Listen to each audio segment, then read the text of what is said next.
الحمد لله رب العالمين والصلاة والسلام على سيد المرسلين أما بعد فأعوذ بالله من الشيطان الرجيم بسم الله الرحمن الرحيم إنما يوفى الصابرون أجرهم بغير حساب الصلاة والسلام عليك يا رسول الله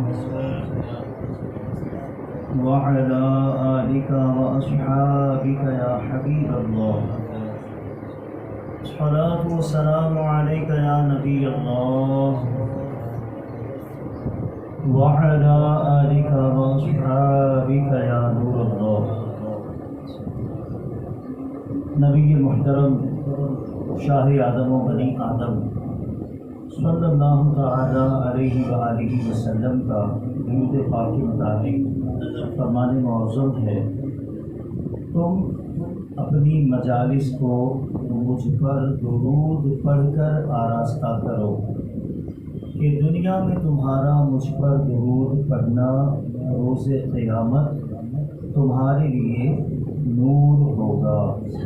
صلو علی الحبیب صلی اللہ تعالی علی محمد وعلی آلہ وصحبہ وبارک وسلم. یاد رکھیے کہ ہم الحمدللہ مسلمان ہیں اور ہمارا سب سے قیمتی سرمایہ ہمارا ایمان ہے.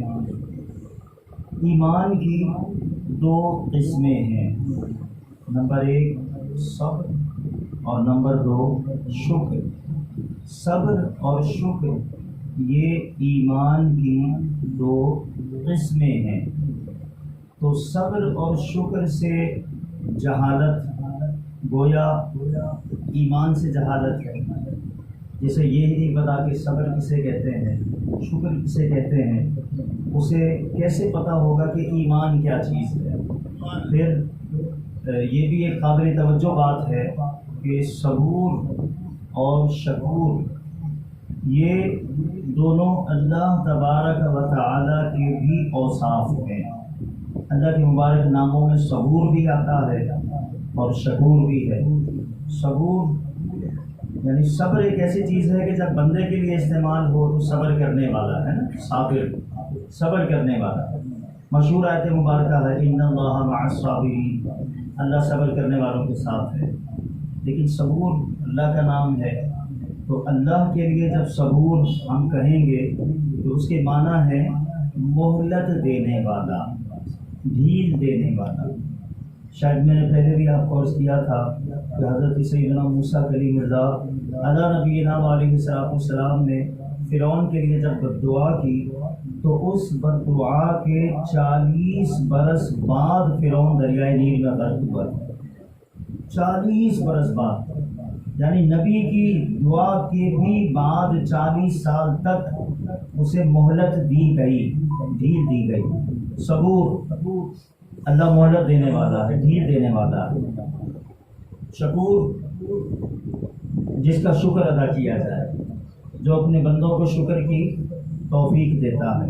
پھر امام غزالی رحمۃ اللہ تعالیٰ علیہ نے تو اس کے متعلق بہت کچھ لکھا ہے، لیکن وقت بہت کم ہے ہمارے پاس، تو مختصر سے وقت میں چند باتیں میں آپ کی خدمت میں صبر کے متعلق عرض کرنے کی کوشش کرتا ہوں. ہمارے یہاں جب کسی کے یہاں انتقال ہو جائے تو جنازے میں اور اس کے بعد دیگر مواقع پر امام صاحبان دعا کرتے ہیں ان کے اہل خانہ کو صبر جمیل عطا فرما، صبر جمیل پر اجر جزیل عطا فرما.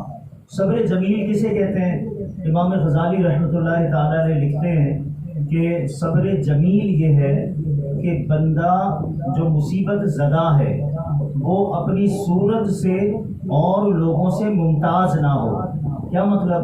خدا نہ خواستہ کسی کے یہاں میت ہو جائے تو اس کے چہرے پر غم کے آثار ہوتے ہیں یا نہیں ہوتے؟ وہ ایک الگ ہی غم کی کیفیت میں نظر آتا ہے. اور اسی طرح جب کسی کو کوئی خوشی مل جائے، اللہ کرے مدینے کا بلاوا آ جائے ہمارا، تو پھر ہمارے چہرے پر کیسے خوشی کے آثار ہوں گے. چہرہ خوشی سے چمک رہا ہے، دمک رہا ہے، اور آپ آئے تو ہم نے کہا بھائی کیا بات ہے، آج تو آپ کے چہرے شان ہی الگ ہے، خیر تو ہے، بڑے خوش لگ رہے ہو۔ ایسا ہوتا ہے نا، بھی دیکھتے ہیں کسی کو کہتے ہیں بھائی آج تو بڑے خوش نظر آ رہے ہو۔ تو خوشی ہو یا غمی ہو، اس کے آثار انسان کے چہرے پر ظاہر ہوتے ہیں۔ امام غزالی لکھتے ہیں کہ صبر جمیل یہ ہے کہ جس پر کوئی مصیبت آن پڑی ہے اور اس نے صبر کیا ہے اس پر، تو اس کے چہرے سے ظاہر نہ ہو کہ یہ مصیبت زدہ ہے، اس طرح وہ اس مصیبت کو پی جائے، یہ ہے صبر جمیل۔ اور نبی پاک علیہ الصلوۃ والسلام کی جو احادیث مبارکہ ہیں ان میں یہ بھی ہے، مثلا ایک حدیث میں فرمایا کہ صبر جنت کے خزانوں میں سے ایک خزانہ ہے۔ سبحان اللہ، جنت کے جو خزانے ہیں ان میں سے ایک خزانہ صبر ہے۔ اور مزید کئی احادیث مبارکہ میں صبر کے فضائل بیان ہوئے۔ میں نے جو قرآن مجید فرقان حمید کی آیت مبارکہ پڑھی، اللہ کریم جل مجدہ ارشاد فرماتا ہے انما یوفی الصابرون اجرهم بغیر حساب، یعنی اللہ کریم فرماتا ہے کہ بے شک صبر کرنے والوں کو بغیر حساب کے، بغیر گنتی کے اجر دیا جائے گا۔ جو صبر کرنے والے ہیں ان کو گن کر اجر نہیں دیا جائے گا، اور دیگر جتنے بھی اعمال ہیں نا ان کی ہم پڑھتے ہیں بھائی ایک درود شریف پڑھنے والے پر 10 رحمتیں نازل ہوتی ہے نا، پڑھتے ہیں سبحان اللہ کہیں تو یہ برکت ہے، الحمدللہ کہیں تو یہ فضیلت ہے۔ لیکن فرمایا کہ صبر ایک ایسا عمل ہے کہ جس کا اجر بے حساب ہے، بے حساب اللہ اجر عطا فرمائے گا۔ اللہ مجھے آپ کو ہم سب کو صبر کی توفیق عطا فرمائے۔ صبر بدنی بھی ہوتا ہے اور صبر کی اور بھی کئی اقسام بیان کی گئی ہیں، یعنی ہم تو صرف یہ سمجھتے ہیں نا کہ کوئی مصیبت آ گئی تو اس پر صبر ہے، لیکن صرف ایسا نہیں ہے، گناہوں پر بھی صبر ہوتا ہے، نیکیوں پر بھی صبر ہوتا ہے۔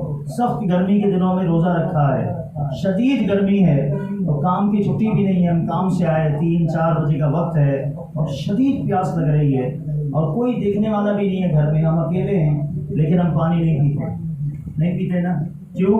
کیونکہ ذہن میں ہوتا ہے کہ میرا روزہ ہے، تو یہ پانی نہ پینا یہ عبادت پر صبر ہے، جو عبادت میں کر رہا ہوں اس پر یہ صبر ہے۔ گناہ کی خواہش ہو رہی ہے لیکن آدمی اللہ کے ڈر کی وجہ سے گناہ سے رک جائے، یہ گناہ پر صبر ہے۔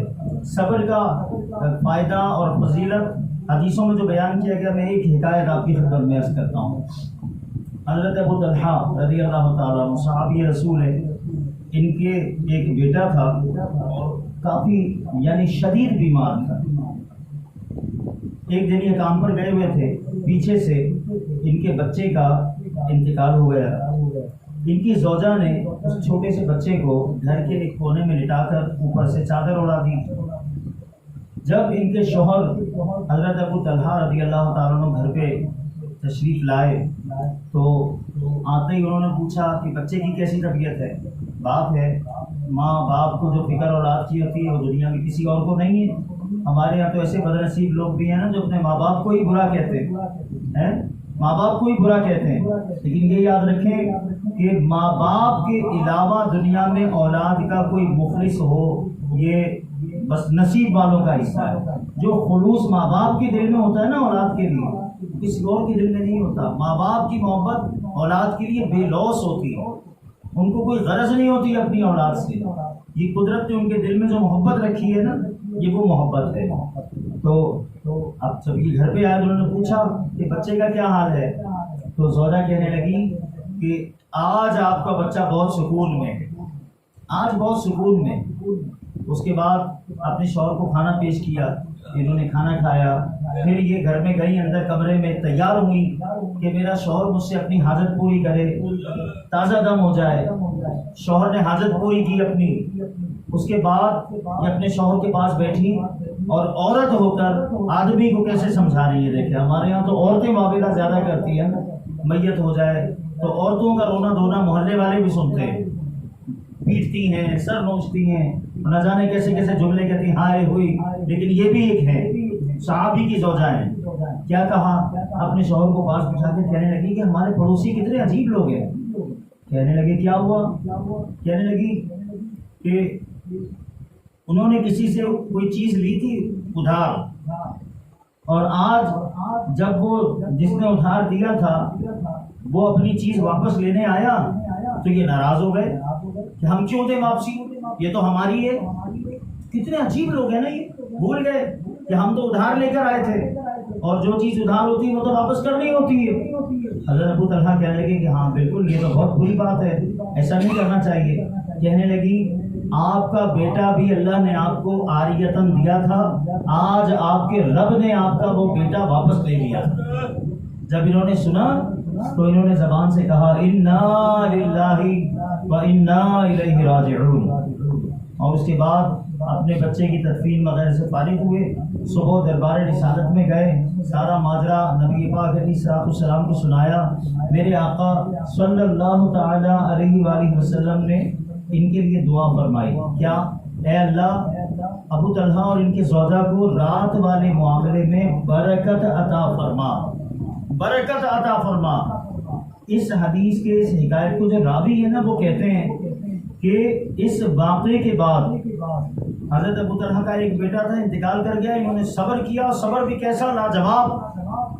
اس کے بعد کہتے ہیں میں نے ان کے 7 بیٹے مسجد میں دیکھے جو سب کے سب قاری قرآن تھے۔ سبحان اللہ، سبحان اللہ، کیا بات ہے۔ آدمی کو چاہیے کہ مصیبت آئے تو صبر کرے۔ یہ یاد رکھے نا کہ میں کسی کا بندہ ہوں، اور اگر کوئی مصیبت آئی ہے تو وہ جس کا میں بندہ ہوں، اگر میں اس مصیبت پر صبر کروں گا تو مجھے اجر دے گا، اور اپنے فضل سے چاہے گا تو اس مصیبت پر بہترین بدلہ بھی عطا کرے گا، نعم البدل بھی عطا کرے گا۔ نبی پاک علیہ السلام کی ایک زوجہ ہے، ان کا نام اس وقت مجھے یاد نہیں آ رہا، ام سلمہ نام ہے یا کچھ اور، اس لیے میں نام نہیں لے رہا، لیکن یہ پہلے کسی اور کے نکاح میں تھی، ان سے بات نہیں چل سکی اور ان کا شادی ختم ہو گئی، طلاق ہو گئی۔ کہتی ہیں کہ میں نے یہ حدیث سنی ہوئی تھی، نبی پاک علیہ السلام کی ایک حدیث ہے کہ جب کسی پر کوئی مصیبت آئے اور وہ یہ دعا پڑھ لے، اللہم اجرنی فی مصیبتی واخلف لی خیرا منہا، کہ اللہ مجھے اس مصیبت پر اجر بھی عطا فرما اور مجھے اس سے بہتر عطا فرما، تو اللہ اس کو بہترین نعم البدل عطا فرماتا ہے۔ کہتی ہیں کہ میرے دل میں آیا کہ میں یہ دعا پڑھوں، لیکن پھر میں سوچنے لگی کہ میں تو ایک صحابی کی زوجہ تھی نا، پورے زمین پر صحابی سے بہتر اور کون ہوگا، جو شان صحابہ کی اس سے بہتر اور کون ہوگا، لیکن پھر بھی پتہ نہیں کیوں دل میں آئے کہ یہ دعا پڑھ لے۔ کہتی میں نے دعا پڑھ لی اور یہ دعا پڑھی، اور اس کے بعد اللہ نے مجھے امام الانبیاء کی زوجہ بنا دیا، حضور کے نکاح میں آ گئی۔ سبحان اللہ۔ تو ایک تو صبر واقعی جنت کے خزانوں میں سے خزانہ ہے۔ حضرت فتح موصلی رحمۃ اللہ تعالی علیہ گزرے، ان کی زوجہ گر گئی، پاؤں کا ناخن ٹوٹ گیا، ناخن ٹوٹے کتنی تکلیف ہوتی ہے، ناخن ٹوٹ گیا ان کا، لیکن یہ ہنسنے لگی۔ جو ان کے آس پاس تھیں انہوں نے پوچھا کہ آپ کو درد نہیں ہو رہا؟ رونے کے بجائے ہنس رہی ہیں، کہنے لگی درد تو مجھے بہت ہو رہا ہے، لیکن یہ مصیبت آئی، ایک دم مجھے یاد آیا کہ یہ مصیبت ہے، اس پر صبر کروں گی تو ثواب ملے گا۔ تو جب یہ ذہن میں آیا کہ ثواب ملے گا تو اس خوشی کے مارے مجھے ہنسی آ گئی۔ سبحان اللہ۔ اللہ مجھے، آپ کو، ہم سب کو صبر کی توفیق عطا فرمائے۔ کوئی بھی مصیبت آئے، آزمائش آئے، بندے کو چاہیے اس پر صبر کرے۔ صبر اور دوسری چیز ہے شکر، ہر حال میں اللہ کا شکر ادا کرتا رہے۔ زبان سے شکر کا طریقہ ہے الحمدللہ یہ کہے، اور اپنے اعمال سے جو شکر کی سب سے بہترین صورت ہے نا وہ ہے نماز کی ادائیگی۔ نماز پڑھنا یہ شکر کی سب سے بہترین صورت ہے۔ تو اللہ مجھے، آپ کو، ہم سب کو نماز کی پابندی نصیب فرمائے، صبر کرنے والا بنائے، شکر ادا کرنے والا بنائے۔ ہم جہاں اور دعائیں مانگتے ہیں نا وہاں ہمیں اللہ سے ان خزانوں کا بھی سوال کرنا چاہیے کہ یا اللہ ہمیں صبر اور شکر کی توفیق عطا فرما۔ ابھی دن گزرے کربلا والوں نے صبر کی ایسی اعلیٰ مثالیں قائم کی کہ رہتی دنیا تک کوئی ایسی مثالیں قائم نہیں کر سکتا۔ تو ان کے صدقے میں ہمیں اللہ سے سوال کرنا چاہیے کہ کربلا والوں کا صدقہ اللہ ہمیں صبر و شکر کی توفیق عطا فرما۔ آمین بجاہ النبی الامین صلی اللہ تعالی علیہ وآلہ وسلم۔ صلو علی الحبیب صلی اللہ تعالی علی محمد۔